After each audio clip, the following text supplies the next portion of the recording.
Hi guys, welcome back to Gex and Specs and Friends. Today I am joined by Rachel's Reptiles Art. I'm just going to give her a little minute to introduce herself. So hi Rachel. Hey, thanks for having me on. Like you said, my name is Rachel. I have an art account on Instagram where I make figurines of people's reptiles and amphibians and the occasional invertebrate. Invertebrate. Yeah, that's the word. Oh, so you've gotten like invertebrate I orders before? haven't made any of. I've made them of my own. I haven't made any of other people's as of yet, but I've made my Madagascar hissing roach and my millipede in the past. Oh, that's so cool. So I guess just for a bit of like a starter, like I know you work with clay. Would you say that there is a bit of a disadvantage or more of an advantage working with clay than like traditional art styles per se, like drawing or painting and stuff like that? I wouldn't necessarily call it a disadvantage or an advantage. Personally, I prefer working with clay versus drawing or doing digital art, both mediums that I have used in the past. But I very much enjoy working with my hands, and Mm-hmm. clay gives you a very good opportunity to work a lot with your hands. That's Yeah. Oh, that's really cool. So I gotta ask, like, have you always been interested in working with clay? Like, what kind of started you, like, just in general, like working with clay as a medium?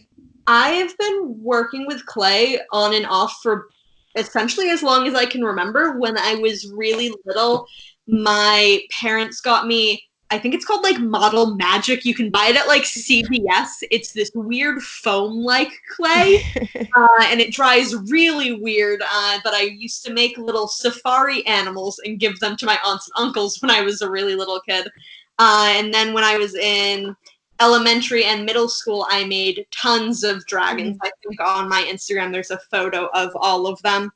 But I used to be super into making dragons, and then in high school I made some.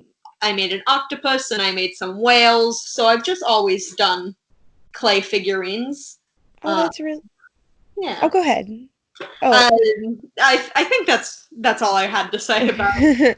that's really cool. Like, I don't know. I think clay is such an interesting medium to work with that I haven't really seen a lot of people just in general, like working with, especially doing commissions, because I'm sure it takes like a decent amount of time to work with clay. I haven't worked with clay in a very long time, so I can't say for sure. I'm sure you're more knowledge with me, but how does it work, like making a clay figurine, like from start to finish? Like, how does that kind of go?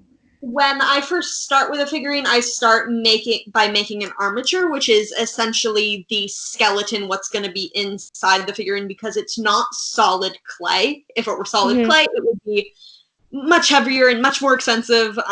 So the innards is actually made of usually tin foil and like some sort of like masking tape to hold it together. I usually just use tin foil. So the innards you just sort of make out of tin foil, and then you start building the clay up around it. And from there you add in all the little details, and usually I do 1 or 2 bakes if I'm doing, say, a bearded dragon or Hmm. something that has a lot of fine little details. I'll do 1 bake with no fine details on it, and then I'll do a second bake where I add on all of its spikes and such, and from there I paint it. Um, yeah. Oh, okay. Okay, so the painting comes after. That's what I wasn't sure about. I was like, do you paint before? Do you paint after? Yeah, Like, I I was paint always, after.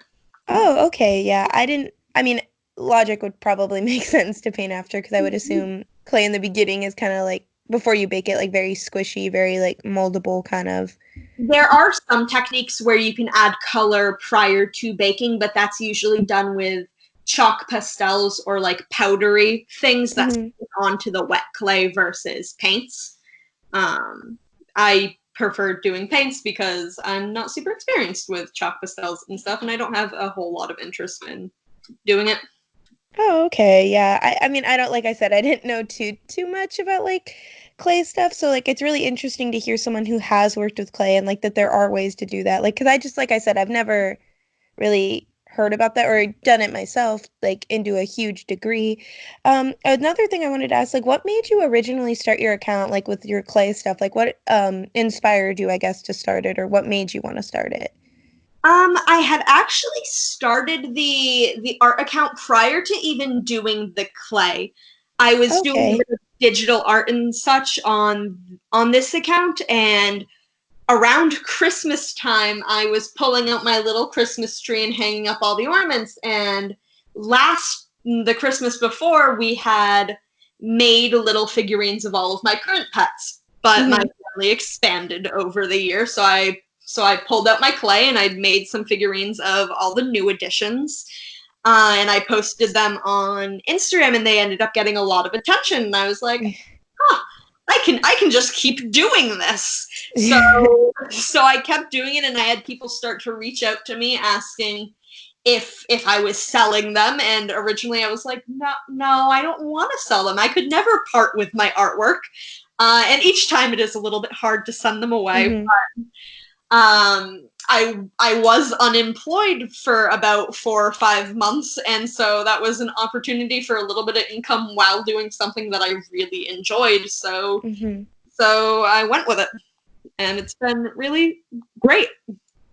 That's so like interesting. That's really like great. Would you say like, because I know you do adoptables, do you make them to be adoptables, or does it just kind of like you're making something and then you decide like, oh, I'm okay parting with this, or how do adoptables work on your end? The adoptables are usually something that I really want to make, but no one is commissioning me to make it. Okay. Fine, I'm just gonna do it.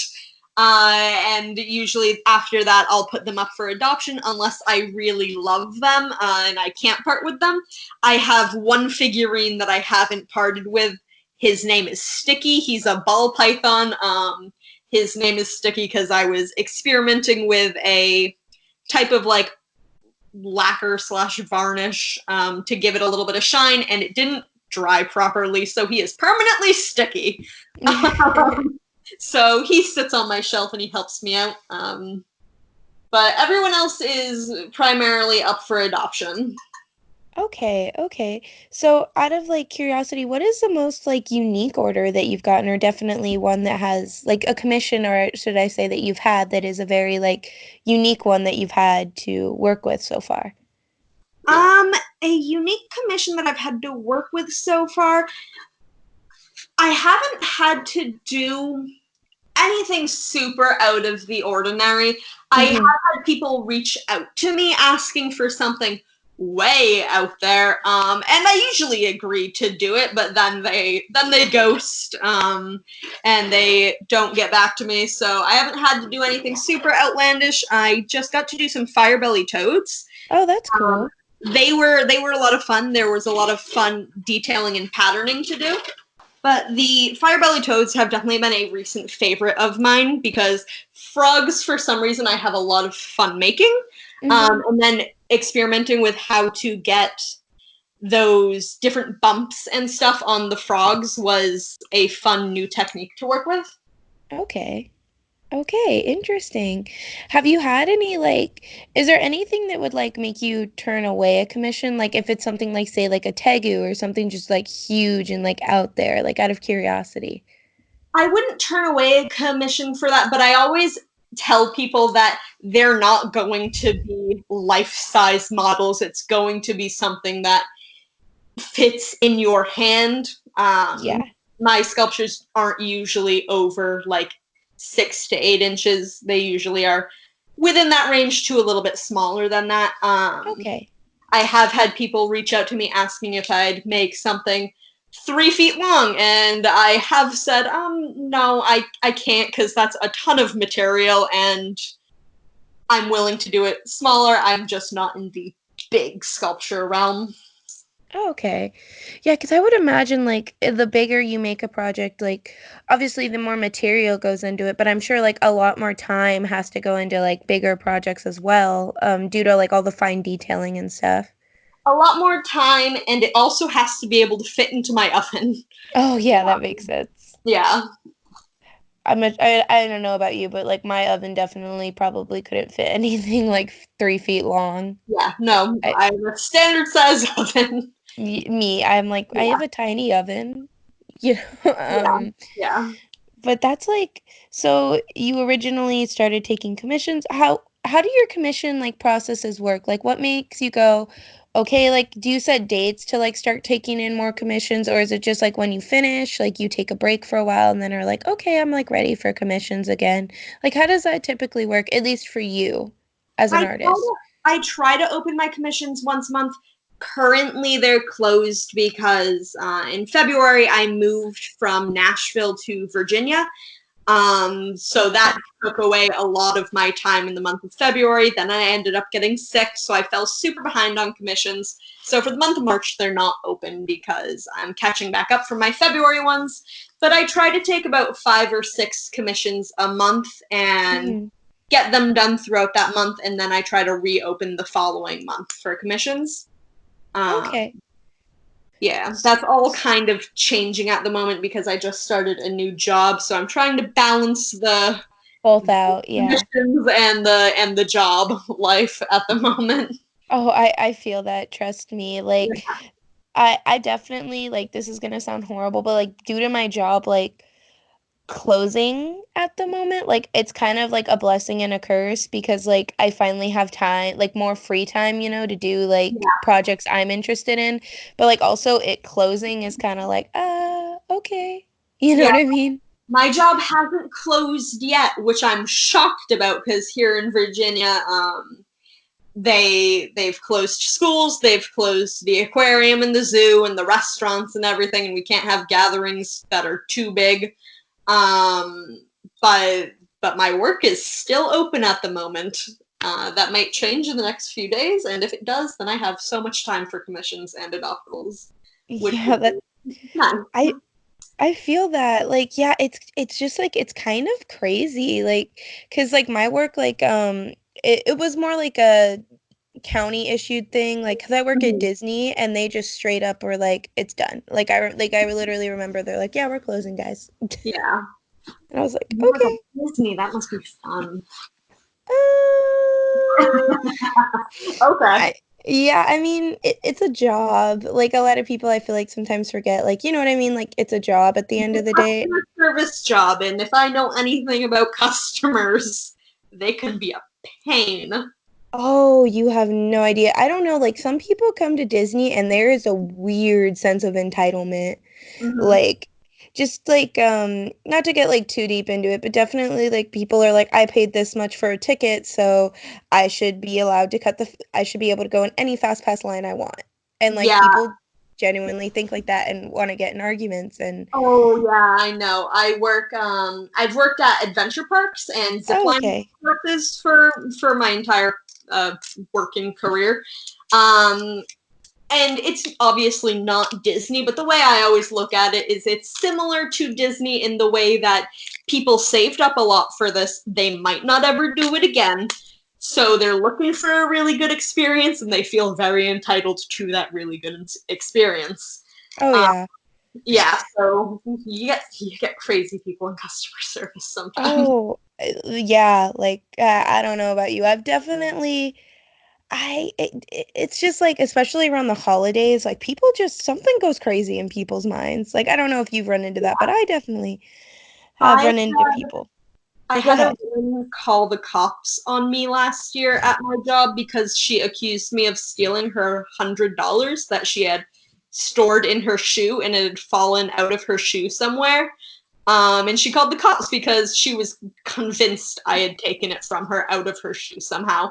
And I was like, lady, I didn't. She called the cops and then she left and she came back an hour later and apologized because she found it because it was still in her shoe. You would think someone would check. Like Well, well, one would think. we run into that a lot at Disney more like with phones because like the attractions I work, people lose their phones. Like I'm not kidding you, like I at least have one a day, if Ugh. not more.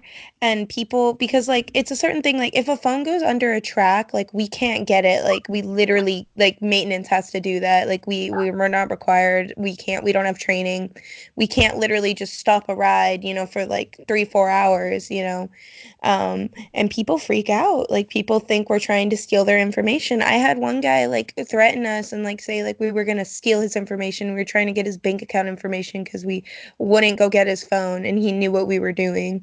And like it's just crazy. You're like, no, your phone's probably broken, but Yeah, no, it's probably gone. It but I was mean, us. okay.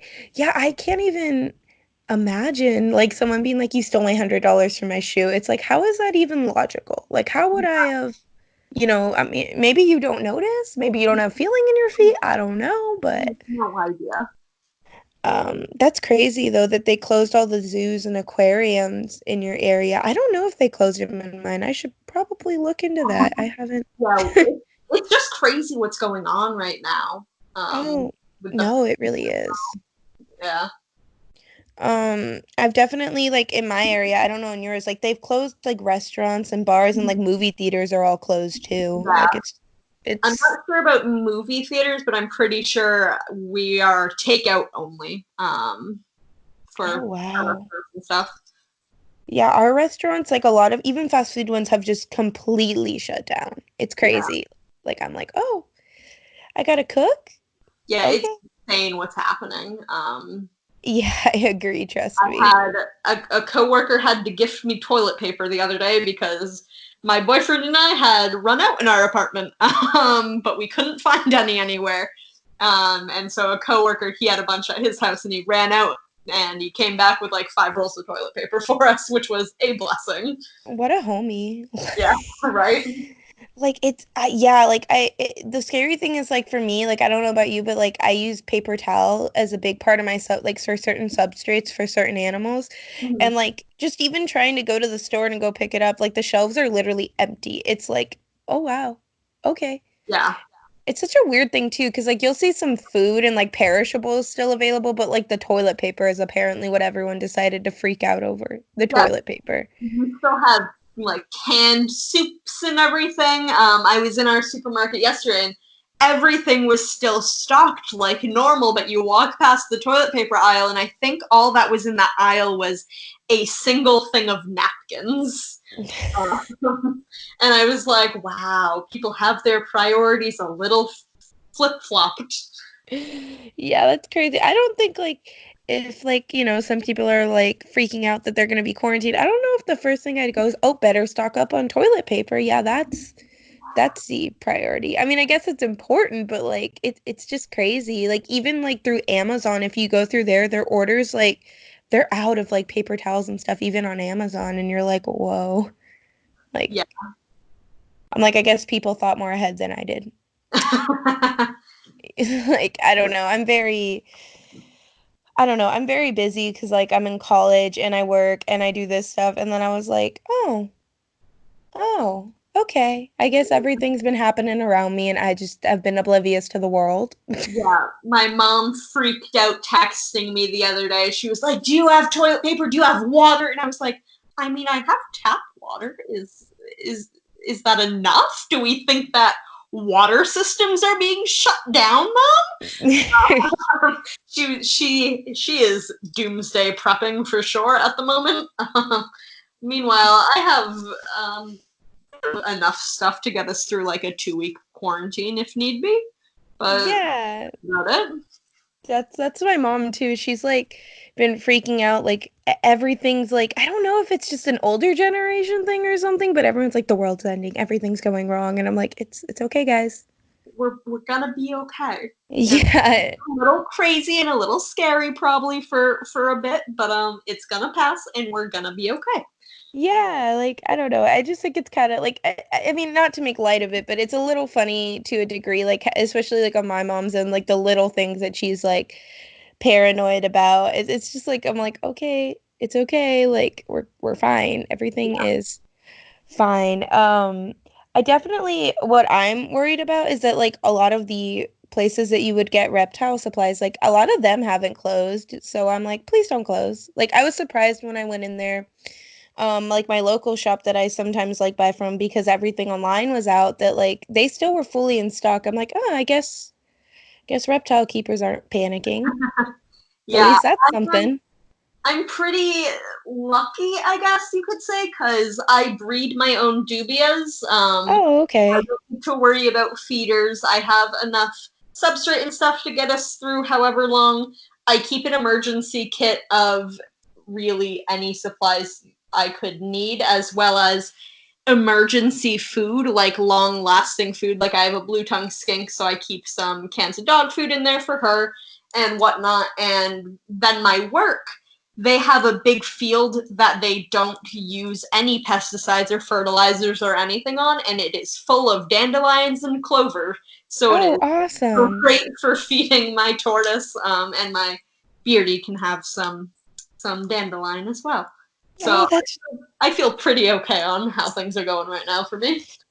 that's really interesting that like you have like is there a reason that do they not use pesticides like anywhere else in like your park kind of thing or is it just like in that one specific area? That's really interesting. The whole location that I work at doesn't use anything. The zipline park that I work at, they're located on a campground, and the campground they really just mow the weeds and such down, and that's about the extent of what they do. Oh, Um, that's so cool. So that's I know you were talking about your own personal pets. What do you have like in your own personal I've pet like kind of got thing? a bearded dragon. I have a Russian tortoise who is currently walking about the pet room, Mhm. scratching her shell on various things. I have a Mexican black king snake, a blue tongue skink, a leopard gecko, a few invertebrates, and a betta fish. Oh, okay. What species of invertebrate, yeah, that's a word, do you have? I have a smoky oak millipede. Her name is Millie, fittingly. Um, and then I have a whole bunch of Madagascar hissing roaches and um, isopods. Oh, interesting. Wait, okay, so like with Madagascar hissing roaches, I've always been curious, do they like hiss to communicate? Is it more like just only in defense? Like I've always wondered that with them. So the males will hiss if they're battling one another. The females will hiss if they are feeling threatened. The males also hiss if they're feeling threatened. Um, and the males hiss for mating purposes. So they have three types of hissing or three Oh, reasons okay. they hiss. For battling, for mating, and for fear, essentially. Do they have different types of hissing or like is it just like one It kind of hiss? I don't. It might sound different to them. It all sounds the same to me. So I would go with it's probably the same hiss. I don't actually know that for a fact off the top of my head, though. Interesting. Do you ever like is it like really loud? Like could you hear it from like another room or is it more like just something very quiet that kind of goes off? You can't really hear it from another room, but it is not a quiet noise. They are definitely very loud about it if I'm in the reptile room at night checking on them. Sometimes the males will be trying to fight one another, and you can hear them running around and hissing. I actually had to take one of the males out of the big enclosure because he was fighting too much with everybody, so he is isolated in his own little enclosure by himself now. He's just trying to alpha, apparently. Not Apparently. too small. He's too small to take on the alpha in the enclosure. Oh, okay. So do they work in like a communal system? Like they do have alpha males and that? I don't think they legitimately have alpha males, but there is one male in that enclosure. His name is Roscoe. He is Mhm. huge and he is undefeated. There are two other males in there who are small and they just hang out, they mind their own business. Um, but Roscoe is the head honcho. He is enormous. So I'm sorry, like I'm asking a lot, but I just like I find them so interesting. Is it like do they like reproduce a lot? Like say like a dubia would, do they produce the same amount of babies or is it more like One of my females, Agatha, just had babies. This is the first one that I've had have babies, and they had a similar amount to dubia roaches. Yeah, so I Okay. have many more hissers than I had previously. Um, They- yeah, they're so, I they. don't know. I think they're so cute. Like, I don't know. Like, I know a lot of people like, oh, I'm like, I always loved like kissing roaches. Like, I think they're like really cute in their own like retrospect. I love my hissers. I also love my dubias. When I first started breeding dubias, Oh yeah. I got a thing of like, I don't know, probably like 2 dozen females and like, I don't know, half a dozen males. And Hmm. one of the females, I noticed she was missing like 3 of her legs and she had no antenna left. And so I named her Peggy and I pulled her out of the enclosure and I gave her a little bioactive enclosure that she lived in for the rest of her days. Yeah, that's always like a hard one for me because like I love like dubias are really good feeders, but like I have to like tear myself away because if I stop, like I will watch the colony and I get like really attached. I'm like, look at him go. I Like, love watching the colony. It's so interesting watching them all interact and do their thing. I love my adult female dubias. All of the other ones I'm less fond of, especially the males. They freak me out. But yeah, they're something. I breed a dubia colony, so yeah, I know what you yeah, mean. They're the males um freak me out. the like hard one for me is because like I breed like silkworms and like I don't know, I think silkworms are the cutest little thing and it's so hard for me. I'm like, like look at them, they're making like little silk webs and like they're living their life. I don't know. I have How a hard time. Go ahead. how hard is it to breed silkworms? It's challenging. Yeah. Um, I won't lie to you. I won't be like, "Oh yeah, it's so easy. Here's like how easy it is." It's Yeah. definitely been a work in progress.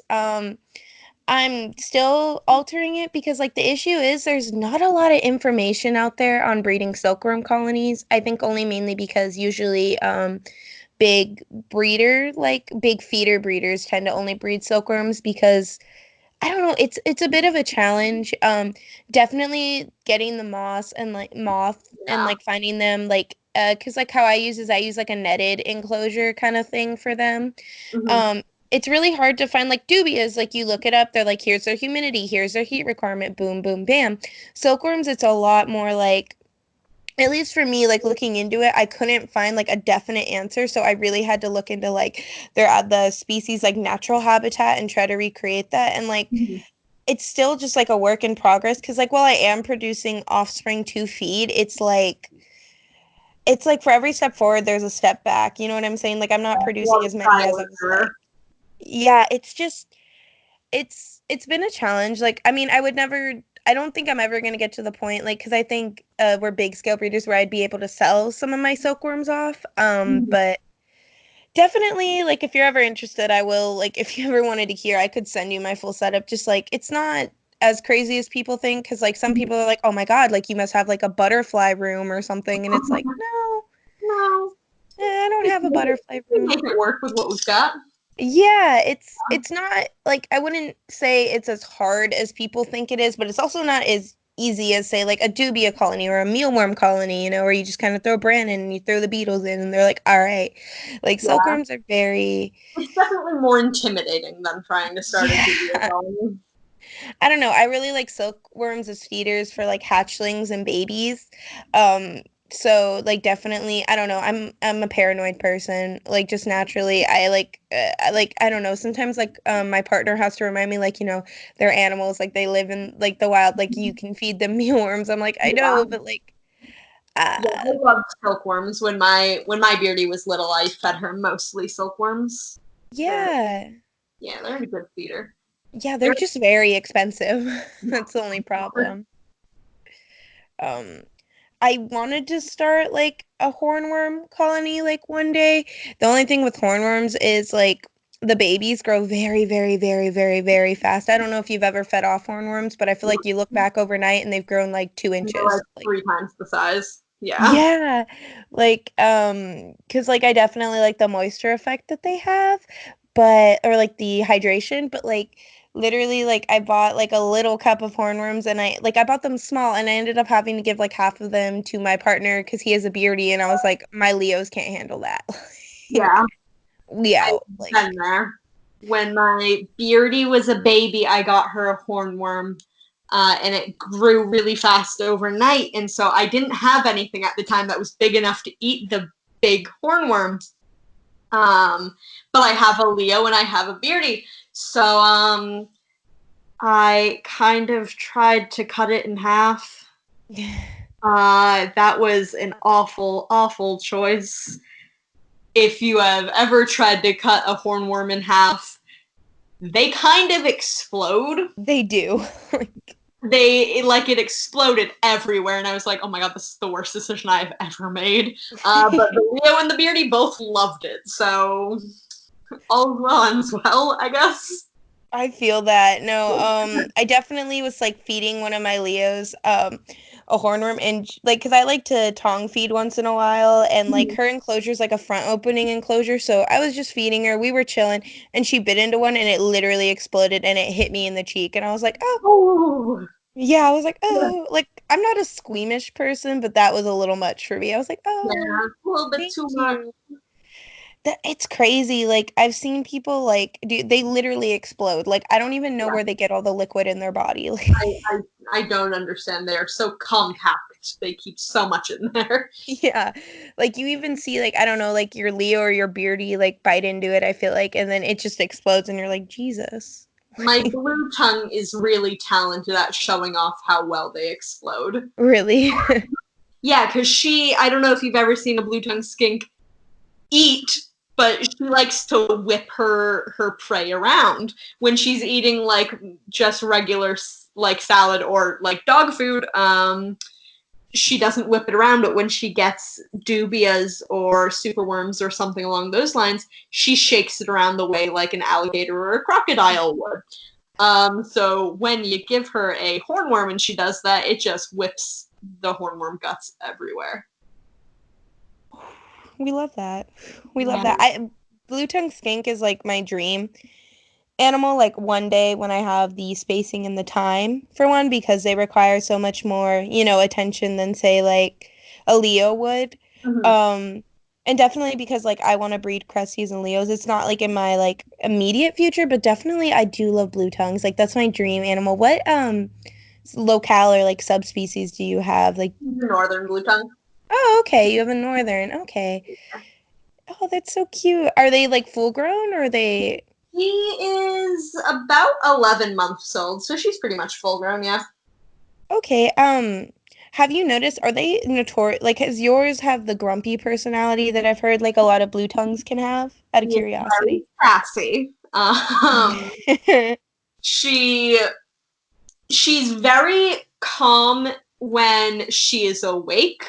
If I poke my hand in there to like change her water while she's in one of her burrows, I'll definitely hear some huffing and hissing from underneath her substrate. Um, and during the winter, because she's so young, it's generally recommended that babies or juveniles don't brumate through the winter. Mhm. So gotta fight through that brumation. So I would wake her up every other day or so. And doing that was always a hit or miss because you find where she's hissing and then gotta kind of uncover her a little bit to pull her up, but sometimes you find where she's hissing and she finds your fingers before you find where her head is. Um, but she's not. She's only irritable when you're waking her up. She's not a morning skink by any means. Is it how bad do their bites hurt? Like out of curiosity. I think she is more powerful than she has bitten than with what she's bitten you with in the past. She hasn't Hmm. broken skin. My Leo has given me worse bites than her. Okay. Um, but she definitely has the potential to do some damage, I think. Yeah, I've been bitten by a berm before. So like I've definitely like I was always curious. I'm like, I wonder. Yeah. Because I've seen beardies do some damage on people and I'm like, oh, interesting. Yeah, my Leo has done the worst damage. He about probably a year and a half ago at this point, he bit me pretty bad. It was entirely my fault. I had gotten him a new hide, and I was really eager to put it in his tank. Yeah. I pulled up the new hide that he was underneath, and that surprised him. And so he bit me when I pulled out his old hide to change it out. And when he bit me, he broke a lot of skin on my finger, and that hurt a lot. But when he bit me, he cut the roof of his mouth, and so he didn't Oh, want to eat. So we had to go to the vet to get him pain meds and like antibiotics while his mouth healed because he bit me. I like how it was him being sassy and it literally like you're like, really? Like first you bit me and you hurt yourself. Like, man. Yep. So thank you for the vet trip, Stubbs. Was it like I can't even like because I had like that was a fear of mine like because I used to have acrylics like I took them off now but like when I had them like I had one baby that I got in and he was just sass like I don't even know I've never met a Leo that sassy but he was sassy and he was like a little baby and Mm-hmm. like he would like bite and latch on and it wasn't even a feeding response it was more just go away because there'd be tail wagging and anger and I'd be like I'm just trying to change out your water dish like I would literally have to I'm look. trying to help you. Yeah, like I would go to grab the water dish and out of nowhere, because he'd be hiding in like the way his hides are, like they're little coconut hides, but because he was so small, like you could never see him. And I literally would reach my hand in and I'd have to pull it out as quickly as I could because like I would put my hand in and out of nowhere he would like come running out and he would just nip. And I would be like, okay.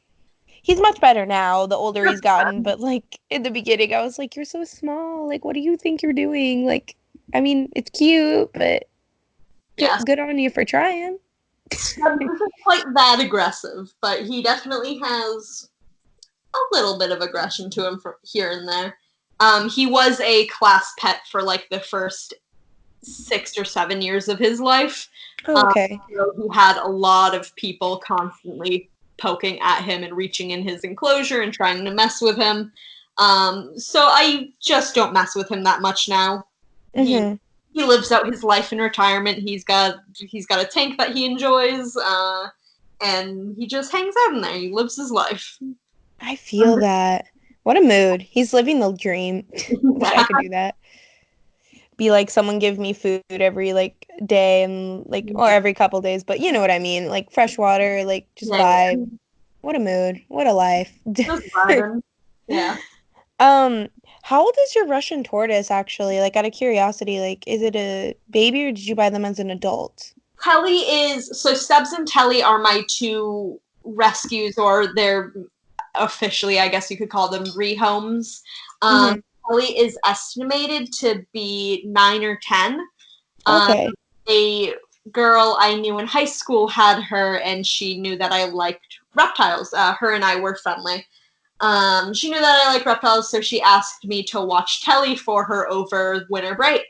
And when I got Telly, she was about 7, so she should be about twice the size that she was at the time. She was Mm-hmm.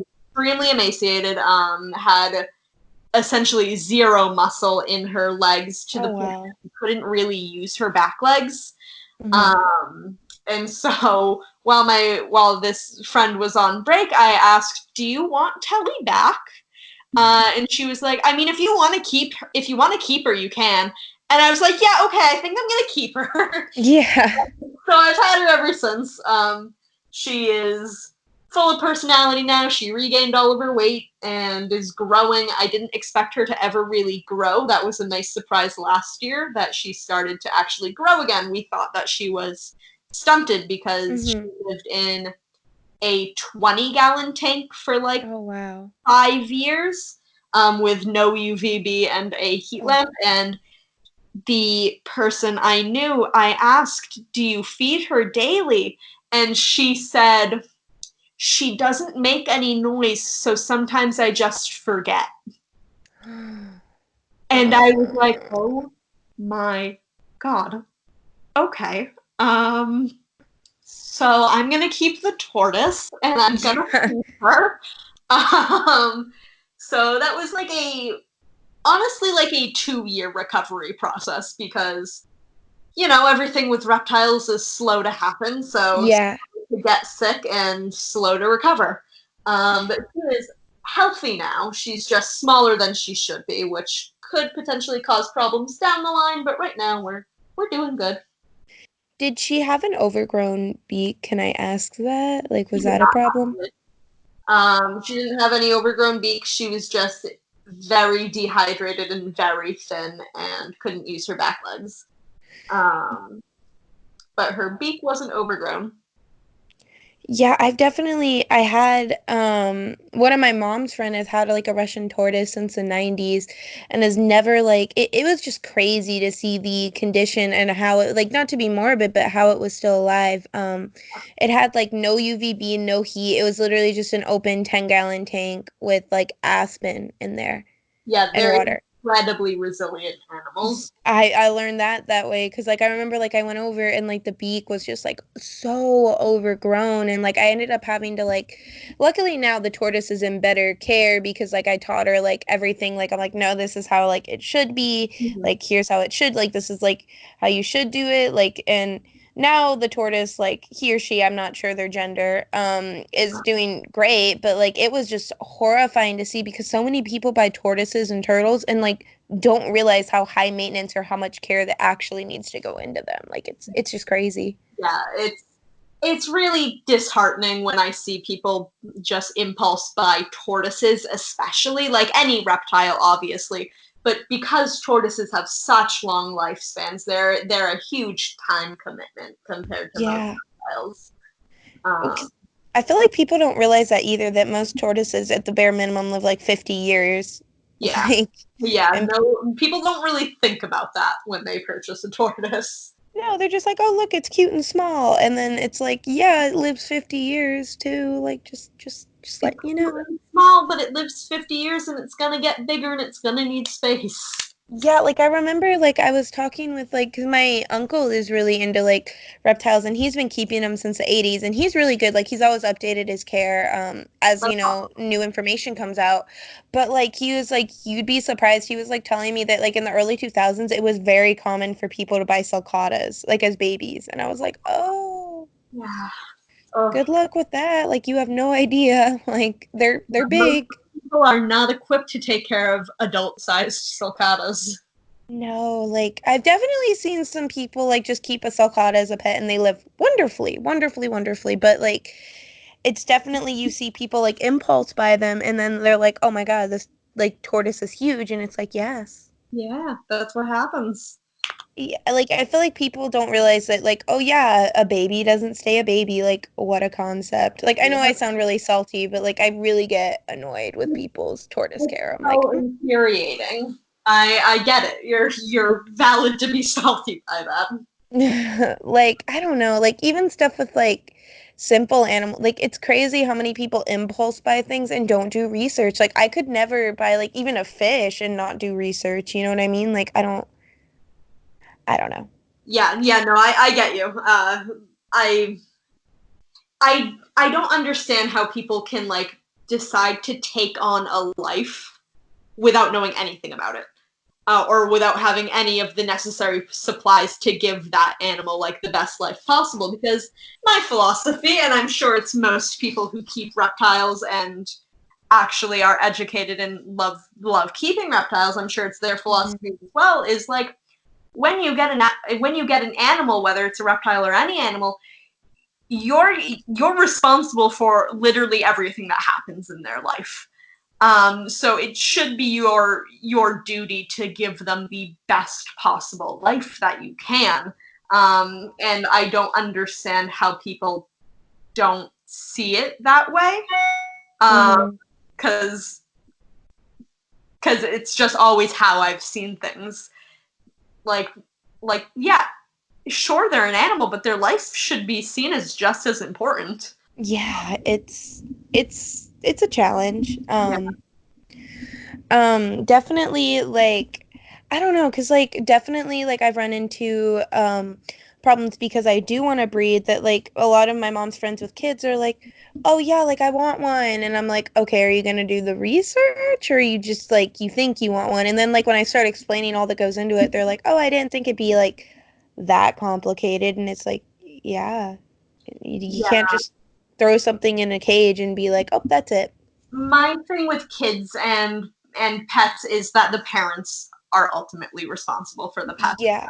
Parents shouldn't allow kids to get pets if they're not willing to take care of it when the child inevitably gets bored of keeping the pet, or if they're unwilling to pay vet bills that the pet may get, then the parent shouldn't allow the kid to get the pet, because kids don't have income. They're not going to be able to pay for vet bills or pay for food for Yeah. the animal. So parents need to educate themselves as well.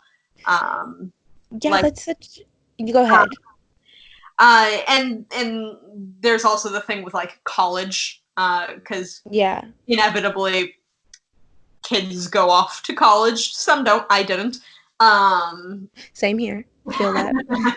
yeah, but most of the time you go off to college, and what are you going to do with that animal if the lifespan is long enough that you're still going to have it around then? Because when I was getting ready to go to college, I was hit with the problem of I don't know what I'm gonna do with Telly and with Stubbs. It ended up working out for me because, as I said, not in college, so I didn't have to hit that roadblock entirely. Hmm. But that's something that a lot of people face because they don't think about the future. Similar with people who get tortoises, they're not thinking 50 years in advance. No. Um, it's just a whole ordeal when you're considering to take on the life of another being, because they last a long time and you should be willing to commit to that, or if you're not, have a plan, because like there is no shame in having to rehome an animal, Yeah. but rehoming it responsibly is, you know, the good thing to do, not just putting it up on Craigslist and whoever takes it. That's fine, because You don't know. yeah, you don't know You definitely see that a lot on Craigslist, like especially with parents like, "Oh yeah, my 6-year-old got bored of it." And it's like, "Well, yeah, they're 6." all the time. You're like, Like "What did you think what was gonna what do you happen?" expect? They're six. They get bored after 2 minutes of something.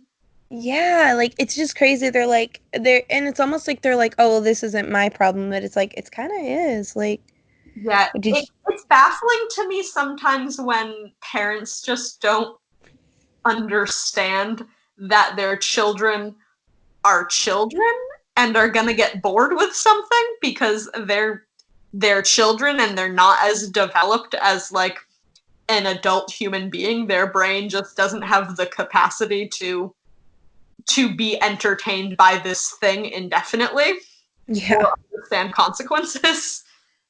Yeah, it's just it's baffling. Like, I don't know. Like, it's just baffling to me because like especially because I've been keeping reptiles since I was a little kid, and it was always like not I wouldn't say it was like entirely my responsibility. Like, it definitely taught me responsibility, but I was never the one that was like fully responsible, if that makes any sense. Like, I Yeah. was never the one that was like, "Oh yeah, you're fully responsible." Like, and I see people that are like, "Oh yeah, my 6-year-old like just keeps forgetting things." It's like, "Yes. Yes, because Yeah." the books. Yeah, it's just it's a weird mindset. I mean, I would rather people rehome those animals versus just keeping them and not really doing proper maintenance or care, but like I agree with that. Like, I just I don't know. I don't know. It's of course your 6-year-old is forgetting things. Does your 6-year-old remember to brush their teeth every morning, or do you have to remind them? It's the same mindset. They're not going to remember everything. And yeah, it I think also like not to get super into it, but like I don't think big pet stores really prepare people no, for no, no, they don't. Like the big responsibility yeah. of keeping an animal. Like I've definitely seen like I've talked about it before, but like at Petco and PetSmart, I've seen like ads on their tanks. It's like, "Oh, you're Leo, get him a friend." And then they advertise like stuff like cohabbing and you're like, You're like, "Oh." please don't. How about we don't? Yeah, like 'cause I was picking up stuff for my cat the other day at like Petco and like I just overheard someone talking like and they were giving like kids crestas and they were like, "Oh yeah, they can live together." And I was like, no, how about we Mm. don't do that? And they were like baby cresteds too. And I was like, Um, you don't even know the gender. But I mean, you're setting yourself up for problems. yeah, and it's just crazy to see the advanced species some of them sell because I've seen them sell stuff like I saw like a savannah monitor in one of them and I was like, who like are you not gonna tell like because I know for a fact they're not telling people that savannas have a tendency to be aggressive or like they sell Chinese water dragons and I'm like, why? Why? Yeah, it it's really irritating when I see the monitors and water dragons and stuff in the pet stores, and it's also irritating seeing like Russian tortoises, like Telly in pet stores, because that's the exact situation that Telly came from. Was my friend when she was younger, impulse got her on a whim from the pet store because it's super easy to get them, and Mm-hmm. then everything fell apart. And I know that the Russian tortoises that you see in the pet store, most of them are destined for a very similar fate that Telly was on the path for. Yeah, And it's just really sad. it's really depressing, especially when you see like at least on my end, like you'll see a like small like 20 or like 40 like gallon like tank with like I don't know about your state, but my state red ear sliders are legal to sell and like it's just a tank full of like maybe 20, 30 red ears and you're just like, "Oh my God." Like how do you not know? Like I mean, and from what I've heard from people that work there, most of the employees don't even know like their care and I'm like, how do we Because okay, I feel go like ahead. unfortunately a lot of people view reptiles as like disposable lives, unfortunately. Yeah. Like people who keep reptiles obviously don't, but like the general public, there's the stigma that surrounds reptiles and snakes especially and stuff, that like you don't like them because they're reptiles and they're scary. um and so people don't bother to educate themselves and they just trust what the pet store says when they go out and they impulse buy things, and the employees are just trained on whatever the heck they're trained on. Yeah. um and it's just an awful cycle that the pet stores should really try to stop. Yeah, no, and I feel like there's a lot of negativity when people buy like snakes and stuff as well. Like I've heard horrible stories like from just random people about like, oh yeah, like I knew like one guy was like talking about like I like just happened to know him through a friend of a friend and he was like, "Oh yeah, like I used to have like a ball python and like he bit my son once, so he was like I took it out back and decapitated it." And like there was no emotion. None. And I was just like, how can you be so cruel? Like, how can you not? Like, I feel like people forget that they're alive because they're like, oh, they're not a dog or a cat, but like they still have like emotion to some degree. Like, they still feel things. Like, how could you just do that to like a pet? Like, I can't even imagine. Like, I'm afraid of one of my Leos falling in their cage, and I'm like, oh my God. But Yeah, I the stigma around snakes especially is, it really grinds my gears me too, trust me. about it, because there's just such a negative connotation when people think of snakes. They think of like these mean, malicious animals that are out to get you, that have like evil intentions. And like that's not at all what snakes are. But then you look at like media and stuff, and you have movies and like mythologies that go back decades that just represent snakes as the representation of evil. And at this point, it's like ingrained in humans that snakes are bad, and it's sad because my boy Nova, he's such a good boy. He's afraid of everything. Yeah. He is not out to get you. He is looking for the darkest place he can hide in. Yeah, I feel like people mistake their defensiveness as aggression, and it's just like, why? Like I don't know, like even like wild snakes, like rattlesnakes and stuff, like I've seen people like post stuff say on Facebook, they're like, I ran it over, ha ha ha, and you're like, they're just living, like they're not bothering you. Like Kills me.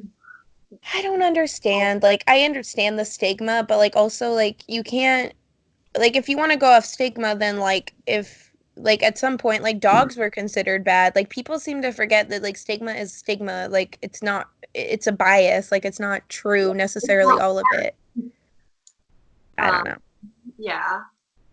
I just like, especially like I don't know, like I said, I've been bitten by a berm before, and like I literally hold no animosity towards that berm. Like it's Yeah. whatever, it happens.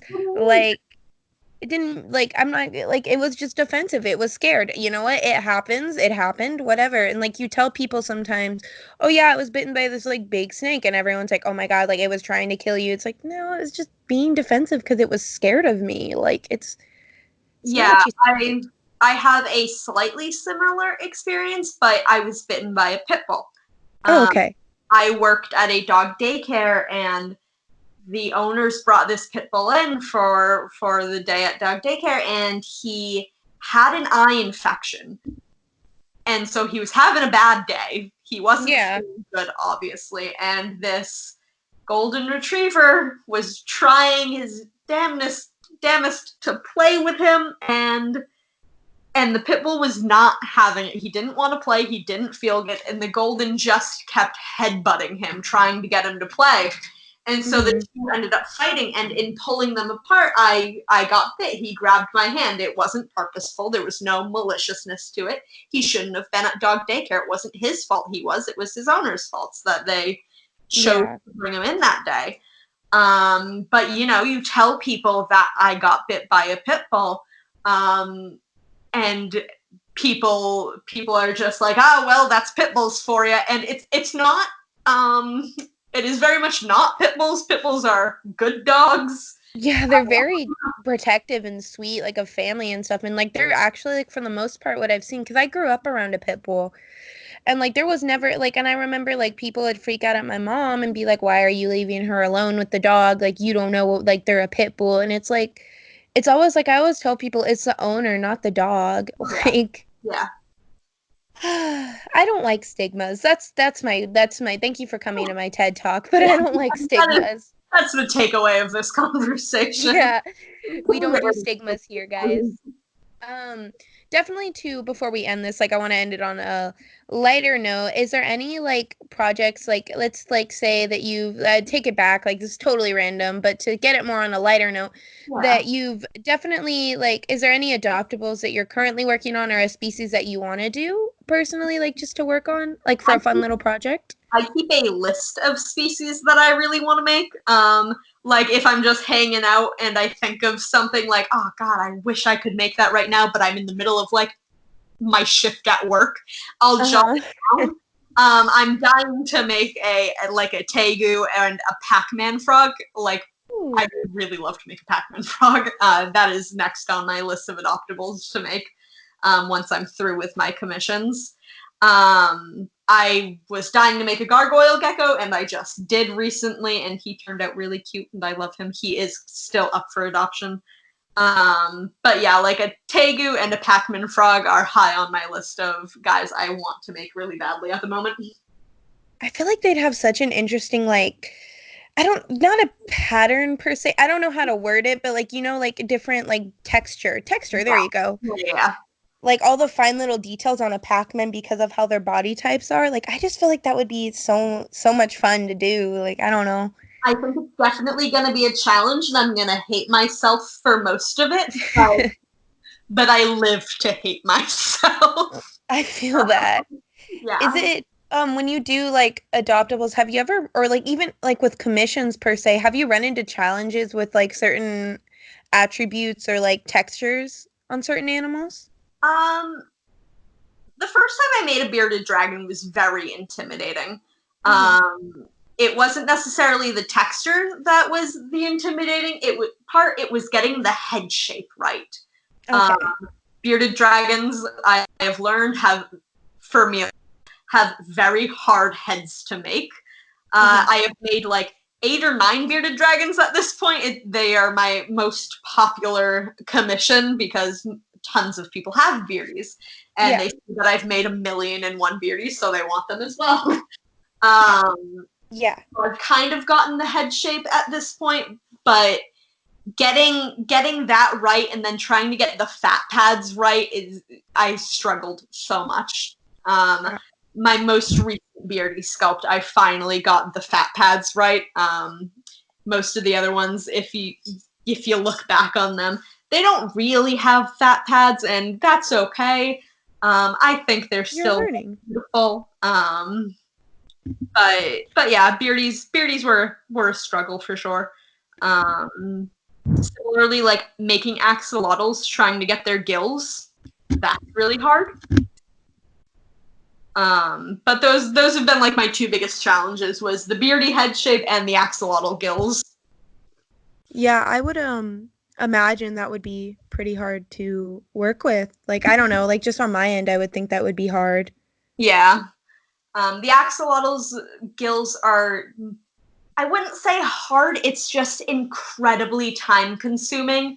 And I haven't figured out a method that's better other than just rolling out tons and tons of tiny little pieces of clay to stick to the gill, Hmm.